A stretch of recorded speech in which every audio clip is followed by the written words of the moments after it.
Et si je vous disais que certains des légumes les plus courants, ceux qu'on vous a toujours présentés comme bons pour la santé, peuvent en réalité nuire à votre corps après 60 ans? Je ne parle pas de légumes rares ou exotiques.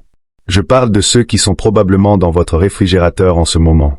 Ceux que vous coupez dans vos salades, que vous ajoutez à vos soupes ou que vous mixez dans vos smoothies en tous les jours, sans même y penser. Ça paraît choquant, je sais. Mais la science, elle, est très claire. Dans cette vidéo, je vais vous révéler 5 légumes qui peuvent discrètement détériorer votre santé après 60 ans et 5 autres qui, au contraire, peuvent la renforcer. Ils soutiennent votre cœur, nourrissent votre cerveau et peuvent même ralentir le processus de vieillissement biologique. On va examiner la science derrière des composés comme les oxalates, les lectines, la solanine, les solanacées, ou encore la charge glycémique élevée. On parlera de la façon dont ces éléments interagissent avec vos organes vieillissants, vos médicaments, votre glycémie et même vos os. Et surtout, je vais vous proposer des alternatives puissantes et validées par la science en des légumes qui agissent comme de véritables médicaments naturels. Des légumes dont les effets ont été prouvés dans des études cliniques pour réduire le risque de cancer, protéger la mémoire, faire baisser la tension artérielle et renforcer le système immunitaire. Alors, que vous souffriez de douleurs articulaires, que vous vous sentiez confus ou que vous oubliez facilement, que vous gériez une hypertension ou un diabète, ou que vous vouliez simplement rester fort, lucide et indépendant le plus longtemps possible. Cette vidéo est faite pour vous. Avant de commencer, sachez que vous abonner à la chaîne m'aide à continuer de créer ce type de contenu utile et à toucher davantage de personnes. Merci beaucoup. Maintenant, entrons dans le vif du sujet. Section 1. Épinards, le piège caché des oxalates. Pendant des décennies, les épinards ont été célébrés comme un véritable concentré de nutriments. Les médecins les recommandent. Les nutritionnistes les qualifient de super aliments. Et ce n'est pas sans raison, ils sont riches en fer, en folate, en vitamine K et en magnésium. Mais voici une vérité que très peu de gens osent dire. Les épinards ne sont pas idéaux pour tout le monde, et surtout pas pour les adultes de plus de 60 ans. Pourquoi? Parce qu'ils sont très riches en oxalates, un composé naturellement présent dans de nombreuses plantes, mais dont les épinards sont l'une des sources les plus concentrées au monde. À titre d'exemple, une seule tasse d'épinards cuits peut contenir jusqu'à 1000 mg d'oxalates.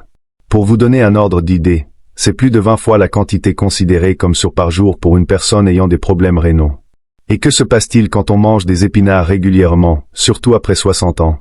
Les oxalates se lient au calcium dans votre corps. Ils forment alors de minuscules cristaux plus tranchants que du verre, invisibles à l'œil nu. Et avec le temps, ces cristaux peuvent s'accumuler dans les reins, formant des calculs rénaux. Douloureux, bloquants et parfois même mortels. Et le plus sournois? Les dégâts se produisent en silence. Vous pouvez manger des épinards tous les jours en pensant faire du bien à votre santé, pendant que ces cristaux se développent lentement, jusqu'au jour où ils bloquent vos voies urinaires, provoquent des douleurs dorsales insupportables, ou vous envoient directement aux urgences. Une grande étude de la Harvard Medical School a suivi plus de 100 000 personnes et a montré que celles qui consommaient régulièrement des épinards avaient 63% plus de risque de développer des calculs rénaux. Et ce risque était encore plus élevé chez les personnes âgées. Pourquoi? Parce qu'après 60 ans, vos reins filtrent moins bien. Votre système de détoxification ralentit. Et ce que le corps d'un jeune adulte peut éliminer, le vôtre a tendance à accumuler. Mais les oxalates ne s'attaquent pas qu'aux reins. Ils interfèrent aussi avec l'absorption des minéraux essentiels comme le calcium, le magnésium ou le fer, des nutriments cruciaux pour les seniors. Pensez Y. Vous mangez peut-être des épinards pour augmenter votre taux de fer ou pour renforcer vos os avec du calcium. Mais ces nutriments sont piégés par les oxalates et quittent votre corps sans avoir été utilisés. Résultat? Cela peut conduire à une anémie ferriprive, à une perte osseuse, à des crampes musculaires, voire à des troubles cardiaques. Et ce n'est pas tout. Les épinards contiennent aussi des goitrogènes, des substances naturelles qui peuvent perturber la fonction thyroïdienne. Chez les personnes de plus de 60 ans, et particulièrement celles dont la thyroïde est déjà ralentie, cela peut entraîner de la fatigue, une prise de poids, une intolérance au froid et des troubles du rythme cardiaque. Et pour ceux qui ont une digestion sensible, la forte teneur en fibres et en oxalates des épinards peut irriter la muqueuse intestinale, entraînant des ballonnements, des crampes voire une inflammation chronique. D'ailleurs, une revue du Journal of Clinical Gastroentérologie met en garde. Les légumes verts riches en oxalates comme les épinards peuvent aggraver les symptômes du syndrome du côlon irritable, surtout chez les personnes âgées dont la production d'enzymes digestives est réduite. Et n'oublions pas les risques de contamination. Les épinards figurent parmi les légumes les plus fréquemment rappelés à cause de contamination par E. coli, ce qui est particulièrement dangereux pour les personnes au système immunitaire affaibli. Les seniors sont donc particulièrement vulnérables, et les infections d'origine alimentaire peuvent se compliquer très vite. Alors, quelle leçon en tirer? Ce n'est pas que les épinards sont mauvais en soi. C'est qu'ils ne sont peut-être plus adaptés à votre âge, du moins pas dans les quantités qu'on recommande souvent. Si vous avez plus de 60 ans et que vous consommez des épinards tous les jours dans vos salades, vos smoothies ou en accompagnement, il est peut-être temps de revoir cette habitude. Surtout si vous avez déjà eu des calculs rénaux, si vous êtes fatigué, si vos os sont fragiles ou si vous avez des problèmes digestifs. Quelles sont les alternatives? Il existe des légumes-feuilles aux bénéfices similaires, mais sans la surcharge en oxalate. Roquette 1, riche en antioxydants et en nitrates qui soutiennent la circulation sanguine et la santé cardiovasculaire. Cresson, un légume ultra dense en nutriments, aux puissants effets anti-inflammatoires. Bêta-carde, en quantité modérée, moins riche en oxalate que les épinards, mais toujours riche en magnésium et en vitamine K. Ces légumes sont plus doux pour vos reins, mieux tolérés par votre intestin, et plus sûrs pour l'équilibre minéral de votre corps. Souvenez-vous, manger sainement, ce n'est pas reproduire ce qui marchait à 25 ans. C'est adapter son alimentation aux besoins réels de son corps aujourd'hui. Section 2. Oignons, perturbateurs digestifs et anticoagulants cachés. Commençons par le système digestif. Les oignons sont extrêmement riches en fructane, un type de glucide fermentescible. Il s'agit de longues chaînes de molécules de sucre que notre corps n'est pas capable de digérer. Au lieu de cela, elles arrivent intactes dans le côlon, où les bactéries intestinales commencent à les fermenter rapidement, produisant alors une grande quantité de gaz, de ballonnement et d'inconfort abdominal. Chez une personne jeune et en bonne santé, ce n'est pas toujours problématique. Mais après 60 ans, avec une digestion plus lente, une production d'enzymes diminuée et une barrière intestinale potentiellement affaiblie, ce processus peut entraîner de sévères ballonnements, des crampes douloureuses, des poussées de côlon irritables voire des occlusions intestinales. Une étude de l'Université de Münster a suivi plus de 2000 seniors pendant 5 ans. Elle a révélé que la consommation régulière d'oignons était associée à une augmentation de 91% du risque de complications gastro-intestinales, allant de ballonnements chroniques et de reflux acide jusqu'à des hospitalisations pour occlusion. Mais les soucis liés aux oignons ne s'arrêtent pas à l'intestin. Ils contiennent aussi des thiosulfates, des composés soufrés qui peuvent altérer la structure des globules rouges.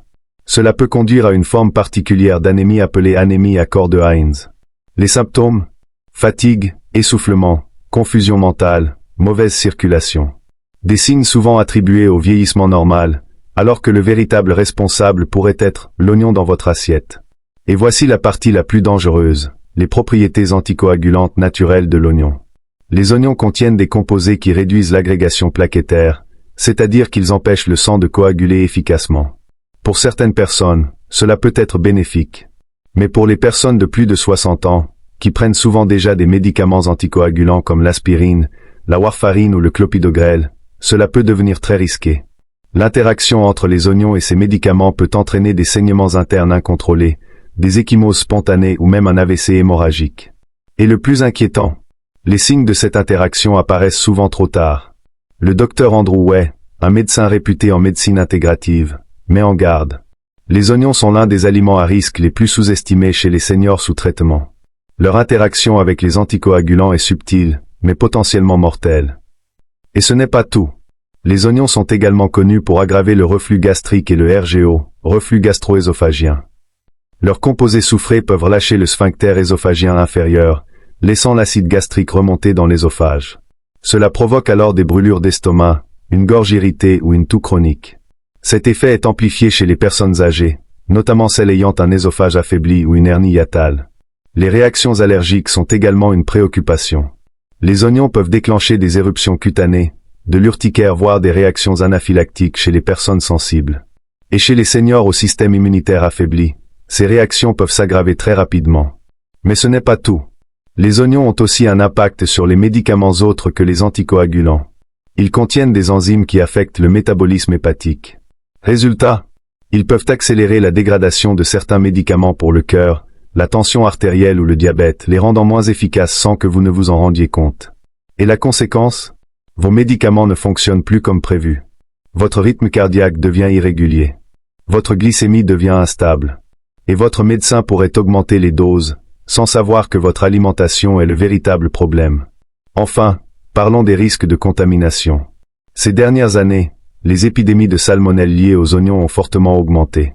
Rien qu'au cours des 5 dernières années, plus de 40 foyers de contamination ont été liés à des oignons infectés.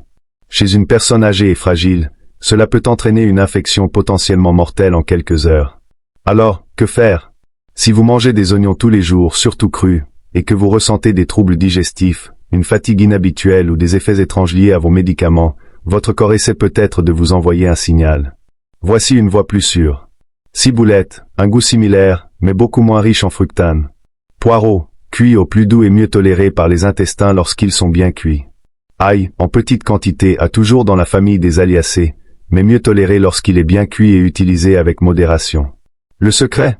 La modération, et surtout, écoutez votre corps.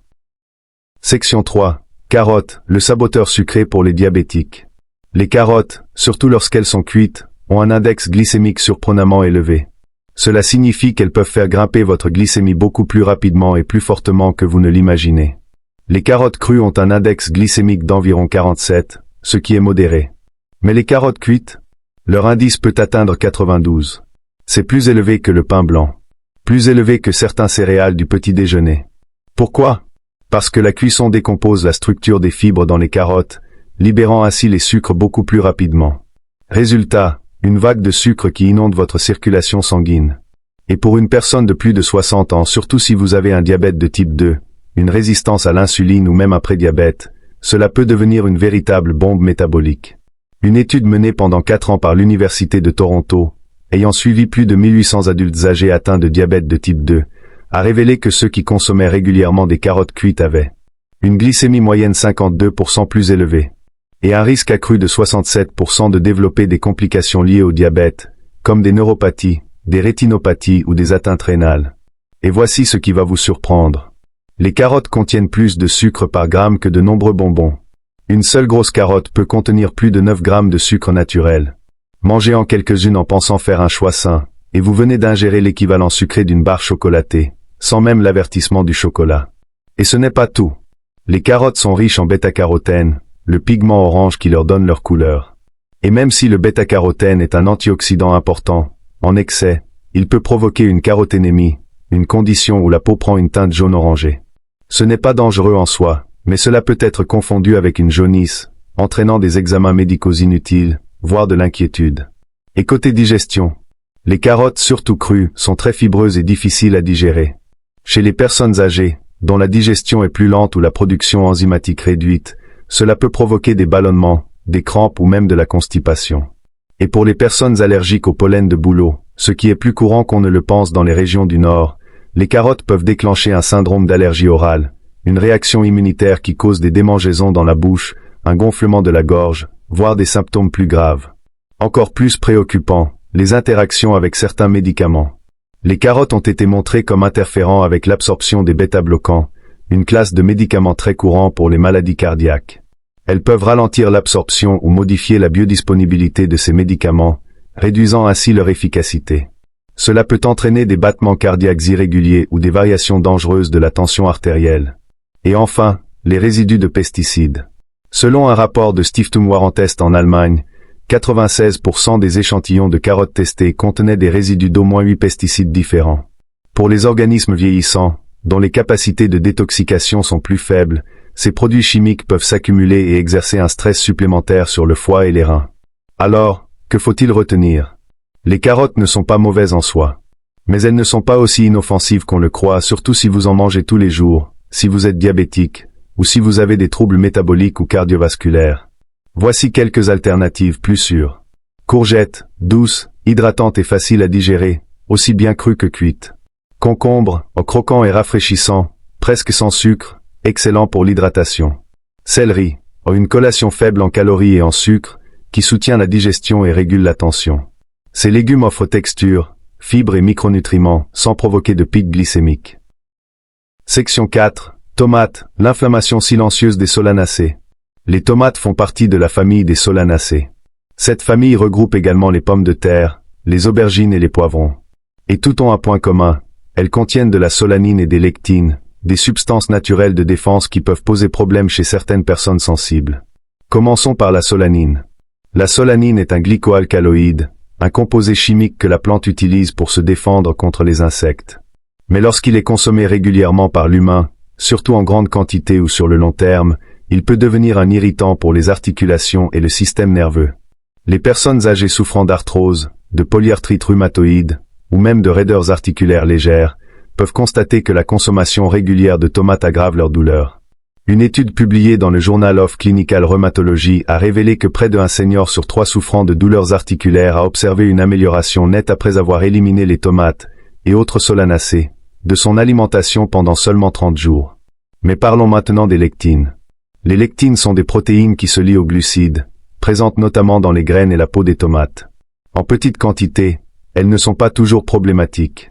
Mais après 60 ans, avec une muqueuse intestinale plus fine et parfois une inflammation déjà présente, les lectines peuvent traverser la barrière intestinale. Cela déclenche une réaction immunitaire appelée hyperperméabilité intestinale, ou leaky gut. Et les symptômes? Articulation gonflée, fatigue chronique, confusion mentale, problème de peau, et une mauvaise absorption des nutriments. C'est la façon dont votre corps dit « Cet aliment ne me convient plus ». Et n'oublions pas l'acidité naturelle des tomates. Les tomates sont fortement acides. Chez les jeunes, cela passe souvent inaperçu. Mais chez les personnes âgées avec un système digestif plus fragile, elles peuvent déclencher ou aggraver un reflux acide, une gastrite ou une irritation de la muqueuse de l'estomac. Vous appréciez peut-être un bon bol de soupe à la tomate aujourd'hui. Mais demain, vous souffrirez peut-être de brûlures d'estomac, de voix enrouées ou de toux nocturnes liées à un reflux silencieux. Encore plus préoccupant, les interactions médicamenteuses. Les tomates contiennent de la tyramine, un acide aminé naturel. La tyramine peut interagir négativement avec une classe de médicaments appelés inhibiteurs de la MAO, utilisés pour traiter la dépression ou parfois la maladie de Parkinson. Et quand la tyramine se combine à ces médicaments, cela peut provoquer des pics dangereux de tension artérielle, des palpitations cardiaques, voire une crise hypertensive, une urgence médicale. Ce risque est peu connu, et pourtant extrêmement important pour les personnes âgées qui prennent ces traitements, tout en mangeant des tomates sans y penser, dans une salade ou sur une tartine. Et si vous vous dites « Je ne mange que des tomates bio », voici un fait à connaître. Une analyse menée en 2023 par Consumer Report a montré que même les tomates biologiques contiennent souvent des traces d'alcaloïdes de solanacées, surtout dans la peau et les graines. Les laver ou les cuire peut réduire légèrement ces substances, mais pas assez pour éliminer le risque. Alors que faire? Si vous avez plus de 60 ans et que vous souffrez de douleurs articulaires, de troubles digestifs ou d'une fatigue inexpliquée, vos tomates quotidiennes pourraient en être partiellement responsables. Même si vous les avez toujours bien tolérées, souvenez-vous. Votre corps évolue avec l'âge. Ce qui vous faisait du bien autrefois peut aujourd'hui épuiser vos réserves, irriter vos intestins, ou perturber vos traitements. Essayez plutôt ces alternatives douces et sûres. Poivron rouge, naturellement sucré, très riche en vitamine C, et beaucoup moins inflammatoire. Radis, croquant, rafraîchissant, avec des propriétés anti-inflammatoires et détoxifiantes pour le foie. Potiron cuit à la vapeur en doux pour l'estomac, pauvre en acide, riche en fibres et en caroténoïdes. Ces substitutions vous permettront de garder la saveur, la texture et les nutriments sans les douleurs articulaires ni les troubles digestifs. Section 5. Aubergine, la charge toxique dont personne ne parle. On la décrit souvent comme un légume exotique. Et pourtant, l'aubergine cache une série de risques silencieux, en particulier pour les personnes de plus de 60 ans. Commençons par la solanine. Comme la tomate, l'aubergine fait partie de la famille des solanacées, et elle contient de la solanine, un pesticide naturel produit par la plante pour se défendre. Chez un adulte jeune et en bonne santé, de petites quantités ne posent généralement pas de problème. Mais chez les seniors, la situation est tout autre. Avec l'âge, les systèmes de détoxification du foie et des reins ralentissent. Résultat, le corps élimine moins efficacement la solanine et les composés similaires. Et lorsqu'ils s'accumulent, ils peuvent irriter le système nerveux, provoquant des tressaillements musculaires, des picotements dans les mains ou les pieds, une confusion mentale, ou même de légers tremblements. Mais ce n'est que le début. L'aubergine est également connue pour absorber les métaux lourds présents dans le sol. Des études menées dans des régions à régulation agricole laxiste ont montré que l'aubergine accumule souvent du plomb, du cadmium et du mercure, en particulier dans la peau et les couches extérieures.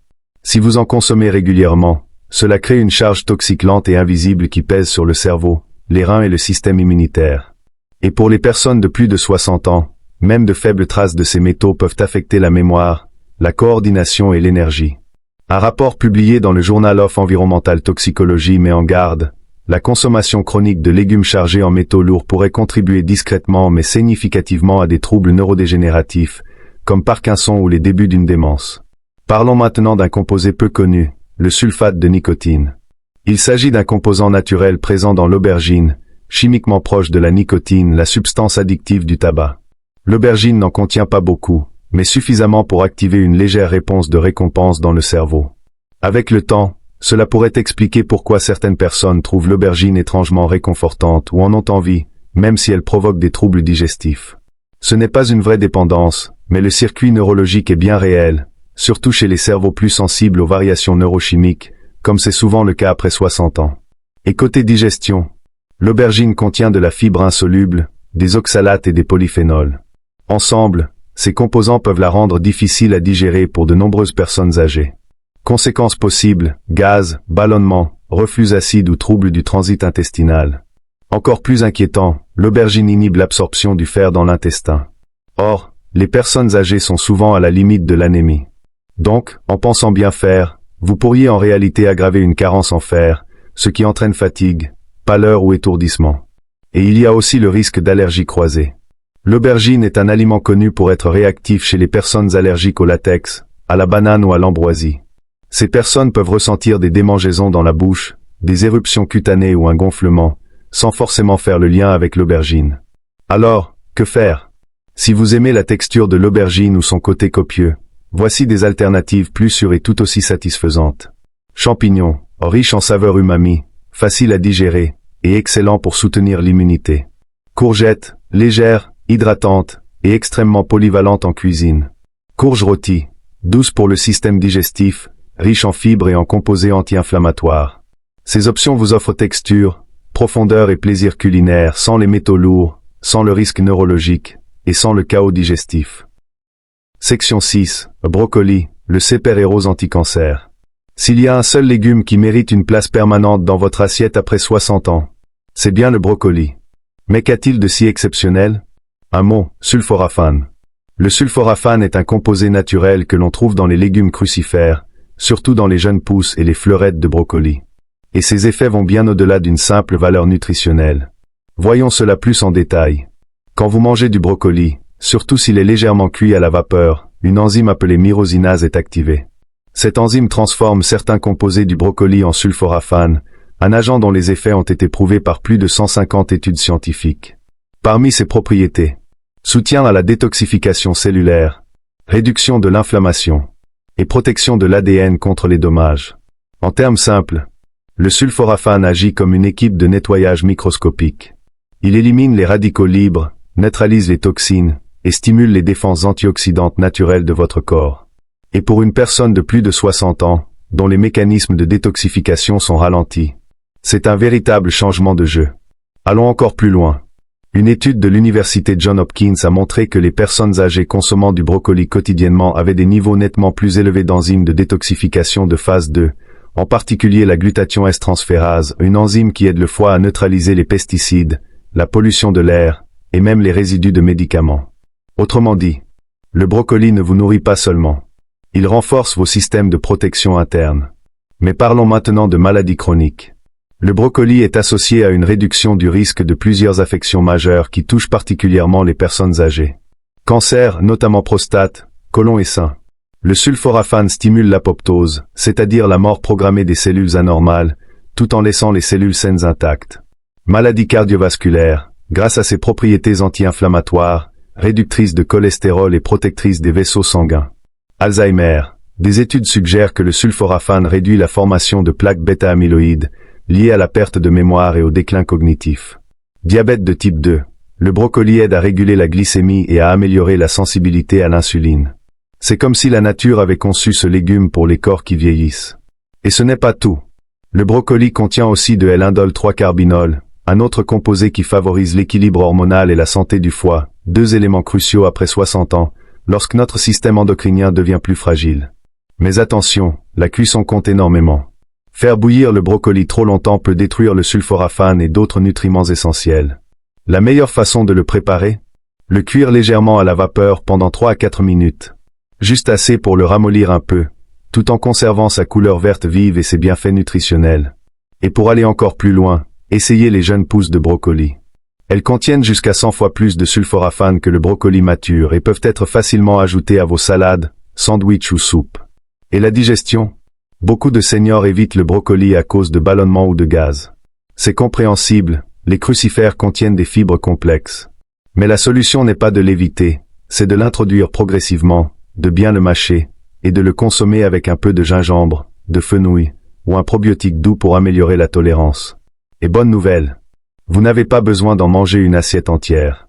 Même une demi-tasse par jour peut suffire à nourrir vos cellules, protéger votre cerveau, soutenir votre foie et calmer l'inflammation dans tout le corps.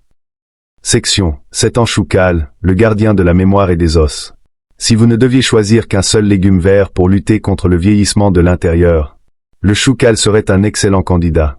Ce légume à feuilles modestes existe depuis des siècles.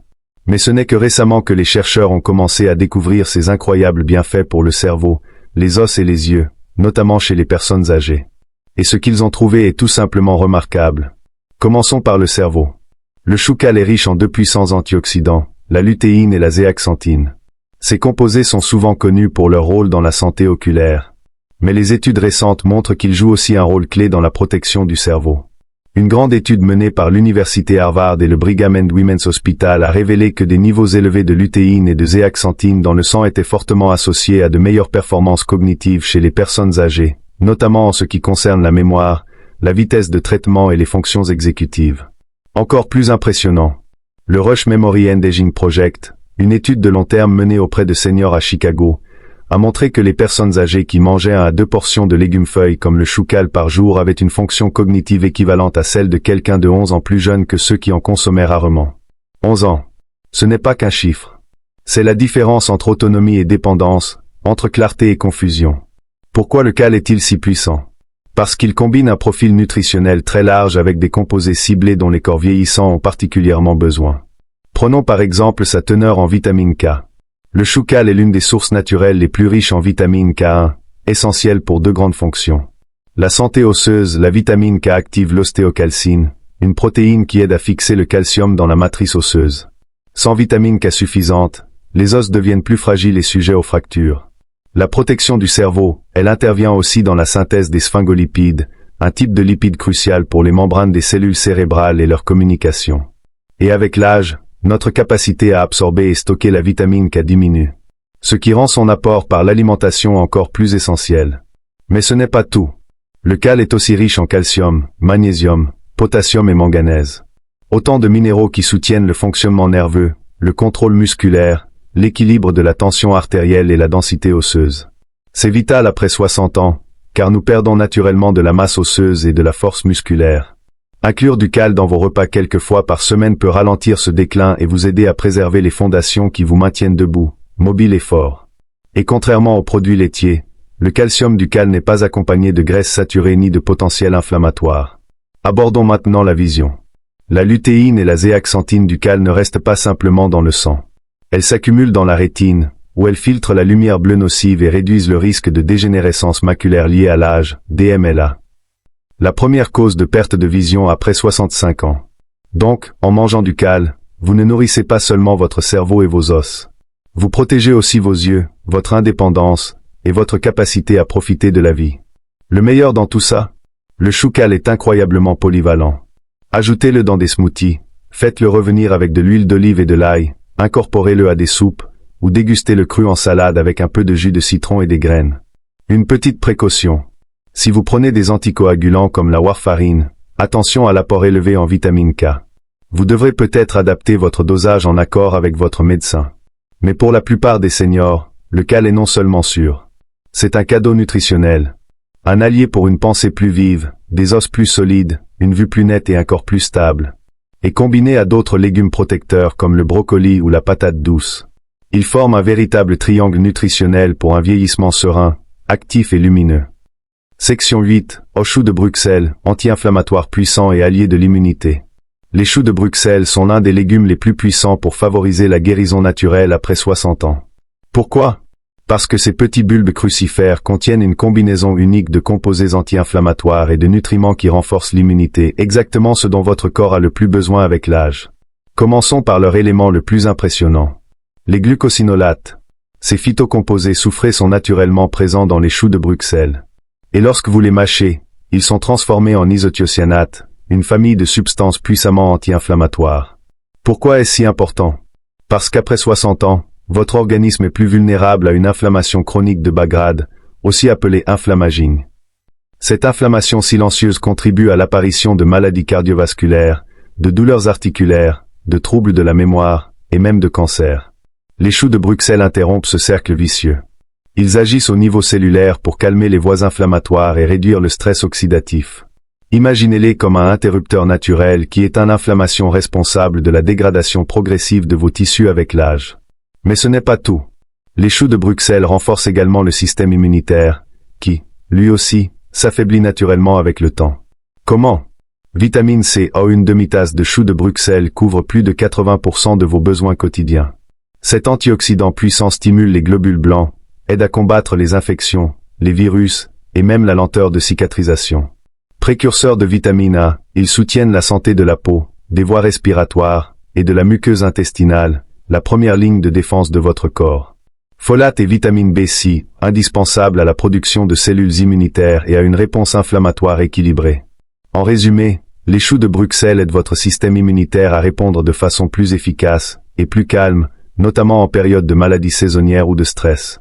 Et côté cœur, les choux de Bruxelles contiennent de la kaempférol, un flavonoïde qui protège les vaisseaux sanguins, réduit l'oxydation du mauvais cholestérol, LDL, et pourrait même favoriser une tension artérielle équilibrée. Une revue publiée dans la revue Nutrient a montré que la consommation régulière de légumes crucifères comme les choux de Bruxelles était associée à une réduction de 15% du risque de maladies cardiovasculaires chez les personnes âgées. Autre avantage, ils sont riches en fibres, ce qui contribue à stabiliser la glycémie, faire baisser le cholestérol, améliorer la digestion, soutenir la santé intestinale, élément clé pour un système immunitaire équilibré. Mais voici un secret. La façon dont vous cuisinez les choux de Bruxelles peut déterminer s'ils vous font du bien ou non. S'ils sont trop cuits, ils deviennent mous, soufrés, et perdent leurs nutriments essentiels. Mais lorsqu'ils sont légèrement rôtis, cuits à la vapeur ou sautés, avec un peu d'huile d'olive, de citron, ou quelques herbes fraîches, ils deviennent un mets délicieux et ultra nutritif. Et oui, ils peuvent provoquer des gaz chez certaines personnes.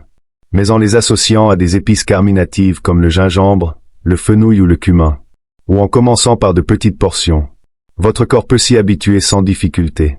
En bref, les choux de Bruxelles sont de véritables alliés contre l'inflammation, des protecteurs du cœur, des renforts de l'immunité et des gardiens du vieillissement en douceur. Section 9, betterave, le booster de circulation pour les seniors. Si vous avez plus de 60 ans et que vous souhaitez maintenir une bonne circulation, stabiliser votre tension artérielle, et préserver votre clarté mentale, la betterave est peut-être l'un des alliés les plus sous-estimés dans votre alimentation. Ce qui rend la betterave si spéciale, c'est sa teneur élevée en nitrates naturels. Et là, vous pourriez vous dire, nitrates? Ce n'est pas ce qu'on trouve dans la charcuterie industrielle. Oui, mais ceux des légumes sont totalement différents. Les nitrates végétaux présents dans la betterave sont transformés dans l'organisme en oxyde nitrique, une molécule puissante qui dit à vos vaisseaux sanguins de se détendre et de se dilater. Ce processus s'appelle la vasodilatation, et il devient essentiel en vieillissant. Pourquoi? Parce qu'après 60 ans, nos vaisseaux sanguins deviennent plus rigides et moins réactifs. Cela ralentit la circulation sanguine, ce qui contribue à l'hypertension, la fatigue, les mains et pieds froids, voire la confusion mentale. L'oxyde nitrique aide à redonner de la souplesse aux vaisseaux, permettant un meilleur flux sanguin vers le cœur, le cerveau, les muscles et même la peau. D'ailleurs, une étude publiée dans Hypertension a montré que les seniors qui buvaient du jus de betterave chaque jour voyaient une baisse significative de leur tension systolique, souvent quelques heures seulement après consommation. Mais les bienfaits de la betterave vont bien au-delà de la tension artérielle. Parlons maintenant de mémoire et de fonction cognitive. L'oxyde nitrique augmente aussi le flux sanguin vers le cortex préfrontal, la zone du cerveau responsable de la prise de décision, de l'attention et de la mémoire. Une étude de l'université Wake Forest a révélé que des seniors ayant consommé du jus de betterave avant l'exercice physique montraient une meilleure connectivité cérébrale dans des zones qui déclinent habituellement avec l'âge. En d'autres termes, la betterave pourrait aider votre cerveau à rester jeune plus longtemps. Et si vous êtes adepte d'activités douces comme la marche, le yoga ou le jardinage, la betterave peut améliorer l'endurance et la performance physique, même chez les personnes âgées. Mais abordons une inquiétude fréquente. Et la glycémie? C'est vrai, La betterave a un goût naturellement sucré. Mais voici la bonne nouvelle. Malgré cette douceur, la betterave a un index glycémique modéré et une charge glycémique faible. Elle ne provoque donc pas de pic brutal de sucre dans le sang, surtout si elle est consommée entière et accompagnée de fibres ou de bonnes graisses. En fait, une étude parue dans Nutrient a montré que la consommation de betterave pouvait améliorer la sensibilité à l'insuline et stabiliser la glycémie post-repas chez les seniors. Et ce n'est pas tout. La betterave est aussi riche en folate, pour la santé cardiaque et cérébrale, potassium, pour l'équilibre hydrique et le fonctionnement nerveux, vitamine C et antioxydants, pour protéger les cellules du stress oxydatif, bétalaïne, des pigments anti-inflammatoires uniques qui aident à la détoxification. Et voici un détail fascinant. Les bétalaïnes soutiennent aussi la fonction hépatique. Ce qui fait de la betterave un soutien naturel et doux pour le foie, très utile après 60 ans, lorsque le métabolisme ralentit. Comment consommer la betterave? Rôtie au four avec un filet d'huile d'olive. Râpée crue dans une salade. Cuite à la vapeur et écrasée avec de l'ail. Mixée en smoothie avec un peu de citron et de gingembre. Ou même en jus frais, pauvre en sodium. Et ne jetez surtout pas les feuilles. Les fans de betterave sont comestibles et riches en calcium, magnésium et fer, parfaites pour vos os et votre énergie. Petite remarque. Si vous remarquez que vos urines deviennent rosées ou rouges après avoir mangé de la betterave, pas de panique. C'est un phénomène appelé béturie, totalement inoffensif. En résumé, la betterave soutient votre cœur, votre cerveau, votre circulation et même votre foie, tout en ajoutant une touche de douceur naturelle à votre assiette. Section 10. Artichaut, le héros détox du foie. Fatigue, brouillard mental, digestion lente, cholestérol qui grimpe ou même des problèmes de peau. Tous ces signes peuvent indiquer que votre foie a besoin d'un coup de main. Et c'est là que l'artichaut entre en jeu. Ce légume vert, un peu intimidant à première vue, est en réalité un allié exceptionnel pour le foie. Plein de composés qui aident votre corps à se purifier, à se rééquilibrer et à mieux fonctionner. Commençons par le plus célèbre, la cinarine. La cinarine est un phytonutriment unique que l'on trouve dans les feuilles et les cœurs d'artichaut. Elle a été démontrée comme capable de stimuler la production de bile, ce qui permet à votre corps de mieux digérer les graisses, éliminer les toxines par le tube digestif, faire baisser le taux de mauvais cholestérol LDL, et améliorer le métabolisme du glucose. Quand la bile circule mieux, la digestion est plus légère, et le foie est moins sollicité. Ce qui est essentiel après 60 ans, car le flux biliaire ralentit naturellement, entraînant intolérance aux graisses, ballonnement et lenteur digestive. Mais la cinarine ne travaille pas seule. L'artichaut est aussi riche en inuline, une fibre prébiotique qui nourrit les bonnes bactéries intestinales. Et pourquoi le microbiote est-il si important pour le foie? Parce qu'un intestin sain allège la charge de travail du foie, réduit l'inflammation et améliore l'absorption des nutriments. C'est une synergie remarquable. D'ailleurs, une étude de l'université de Palerme a montré que les seniors ayant consommé de l'extrait d'artichaut présentaient des améliorations significatives au niveau des enzymes hépatiques, de l'équilibre du cholestérol et de la santé métabolique globale. Une autre étude, soutenue par le USDA, a confirmé que l'artichaut soutient les voies de détoxification, réduit les marqueurs de stress oxydatif et protège le foie des dommages causés par les toxines environnementales. Mais les bienfaits de l'artichaut ne s'arrêtent pas au foie. Il est aussi l'un des légumes les plus riches en antioxydants de la planète. Il contient notamment de la quercétine, de la rutine, des anthocyanines et de la silimarine, des composés anti-âge, anti-inflammatoires et protecteurs cellulaires. Ces antioxydants ne se limitent pas à protéger le foie. Ils soutiennent également votre cerveau, votre cœur, votre peau et votre système immunitaire. En fait, une consommation régulière d'artichaut a été associée à une tension artérielle plus basse, une inflammation réduite, un meilleur profil lipidique, et un risque diminué de maladies liées à l'âge. Côté glycémie, l'artichaut a une charge glycémique faible, ce qui le rend adapté aux diabétiques. Il est également riche en fibres, ce qui régule la digestion et stabilise la glycémie. Comment profiter de ces bienfaits? Cuit à la vapeur avec du citron et des herbes. Grillé avec de l'huile d'olive et de l'ail. En gratin, avec les cœurs cuits au four. Ou mixé en purée dans un dip savoureux. Et surtout, ne jetez pas les feuilles. Ce sont elles qui contiennent la plus forte concentration de nutriments bénéfiques pour le foie. Et si vous n'avez pas accès à des artichauts frais, les versions surgelées ou en conserve, dans l'eau, restent très intéressantes. Même les infusions d'artichaut ou les compléments standardisés peuvent vous aider, à condition d'être pris régulièrement. Donc, si vous souhaitez vieillir avec plus d'énergie, une digestion plus légère, un organisme plus propre, faites de l'artichaut un invité régulier dans votre cuisine. Et si cette vidéo vous a permis de vous sentir mieux informé, plus confiant, ou tout simplement plus curieux au sujet de votre santé, je vous invite chaleureusement à vous abonner à cette chaîne. Merci du fond du cœur pour votre présence.